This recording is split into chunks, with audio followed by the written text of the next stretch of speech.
Hey you, I'm Manisa. Welcome to Create to Liberate. In today's episode, we're going to be talking about the beauty of sacred in art. I have been an art lover and creative person and artist, and I imagine you have found this because you also identify yourself as a creative being. And creativity is everywhere. It's in life, and I have graduated thankfully out of this place of recognizing art to be something that's in a museum, or art to be in music, or art to be in this medium that is deemed art. And also just noticing creativity is imbued into absolutely everything. Creative energy is life force energy, is sexual energy. It's an energy that's powerful, and at its best it is, to me, transcendent. A lot of the works of art that we as a society really latch on to, gravitate to, are the things that transcend time, place. That's why they stay relevant over such long periods of time. That's why they're stories that are passed down. That's why we hold on to them. And so I have recently been going down the path of leaning into a lot more sacred texts, because in sacred texts you'll find tons of myths and stories that have lasted and been adapted and transformed into many stories and movies and series that we see today on Netflix, etc. But going back to what the original fables were, what the original myths and stories were, and understanding why they're relevant today. What does it reflect in our current inner state? How much of the self has remained the same despite technological changes, environmental changes, geographical movements? How much of this human experience remains the same? Is fascinating to me. And if it's fascinating to you, then I welcome you to listen more. We are all each other's mirrors, and I share wisdom, reflections, excitement from my personal lived experience, as I hope it supports you. And if it does, amazing. Take what you need and leave the rest. If you're watching on YouTube, like this video and subscribe for regular uploads. If you're listening on audio, a review is welcome. So I have started this new year focusing back on deep and long form content slash media, books, movies, because I was definitely inundated with so much social media and being a creator myself. Our attention spans have become shrunken because of it. It's so beautiful to take time to detox. And so today's episode is maybe inspiration to you for detoxing. For myself, I'm actually going in the opposite direction. I'm a living contradiction. I'm simultaneously like feeling a lot of creative energy that needs to come through me and into the world. So I'm back to creating short form and long form. Nonetheless, I highly recommend to slow down, continue the slowing, move into the sacred, move into what's feeling good in your body, what's serving you, and having a lifestyle that's more mindful, and just being able to notice what thoughts are happening in your mind, and if that pace of thinking is supporting you. If you want to quiet it down, then slowing down.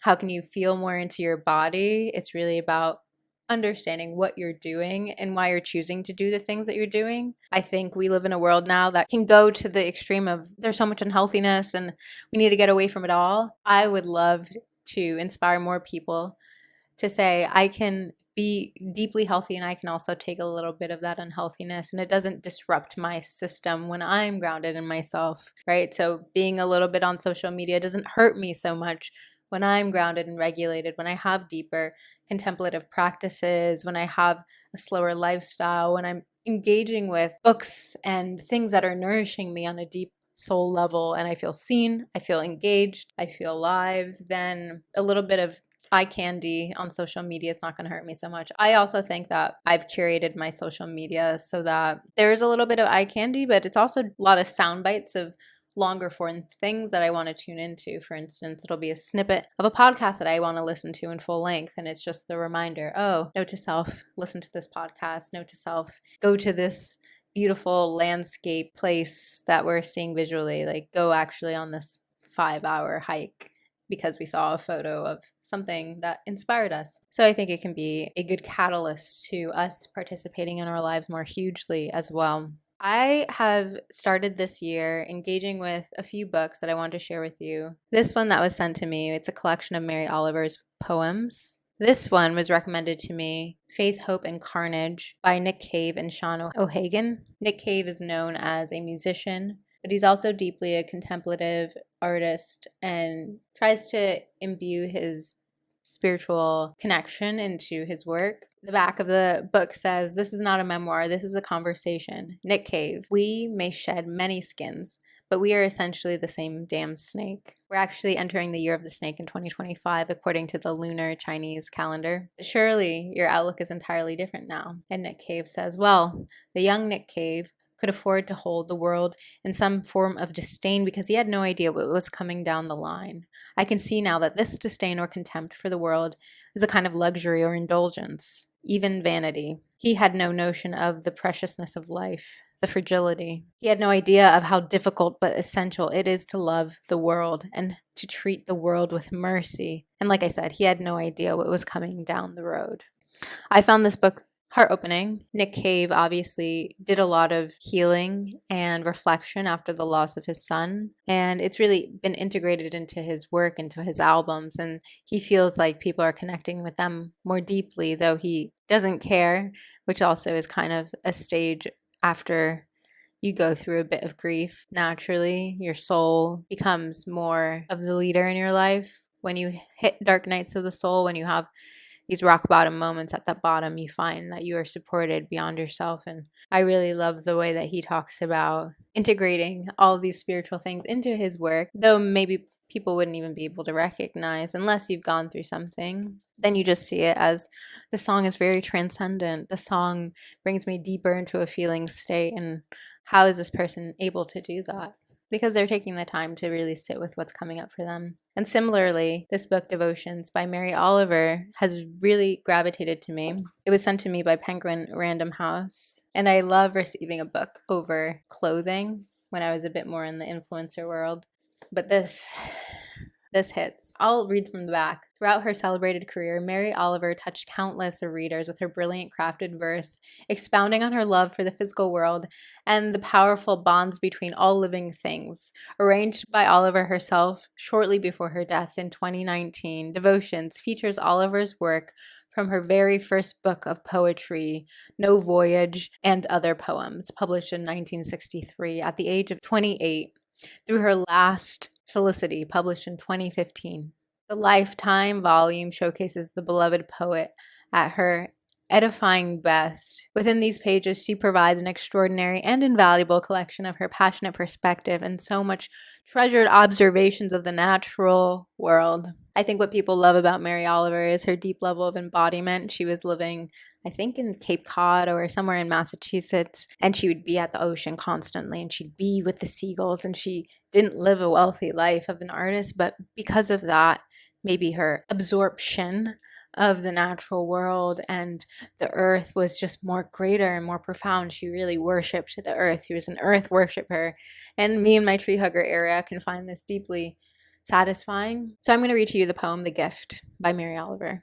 Be still, my soul, and steadfast. Earth and heaven both are still watching, though time is draining from the clock. And your walk that was confident and quick has become slow.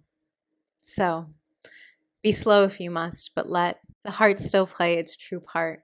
Love still as you once loved, deeply, and without patience. Let God and the world know you are grateful that the gift has been given. When I read this poem, it really resonated with me. It hit a chord with me because in that slowness and that belief that we're slowing down, we're becoming slow, I felt for myself in this slowing of the last year in 2024, that by slowing down, I was disconnecting with the world. That by slowing down, I might be slower and more cautious in loving others.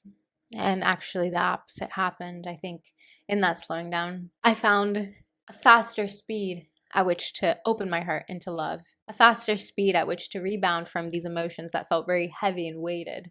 And I think oftentimes we think that if I sit in this feeling, if I sit in this emotion, if I sit in this life, I am not doing as much. It's not productive. And it's so productive. Your speed at which you will be able to love, the speed at which you'll be able to process and integrate and transmute emotions by sitting in the discomfort of them is so much faster. You're passing it through. It's passing through you. And that's not the ultimate goal, to not feel the feelings, but to feel them very deeply and also let them circle and to transmute into something new.